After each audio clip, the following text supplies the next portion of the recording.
Indian රොක් Titan යන දකුණු ආසියාවේ දක්වන ලැබෙන විශාලතම විෂ රහිත සර්ප විශේෂ වලින් එකකි. සාමාන්‍යයෙන් මීටර් 3-4ක් එනම් අඩි 10ක් 13ක් පමණ උපරිම වශයෙන් මීටර් 6ක් පමණ දක්වා වර්ධනය වී ඇති සර්ප විශේෂයකි.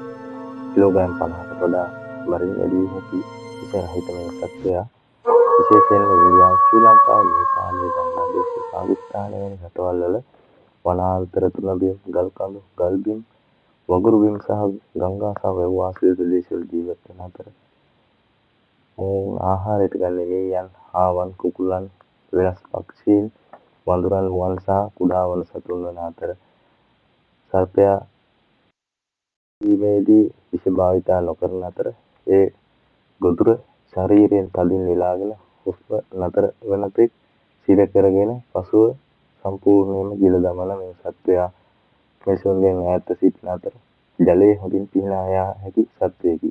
වැඩිපුර ක්‍රියාශීලී වන්නේ සවස් සහ රාත්‍රී කාලයන්වලදී. මොවුන්ගෙන් මිනිසුන්ට කිසිදු හානියක් සිදුවන්නේ නැත.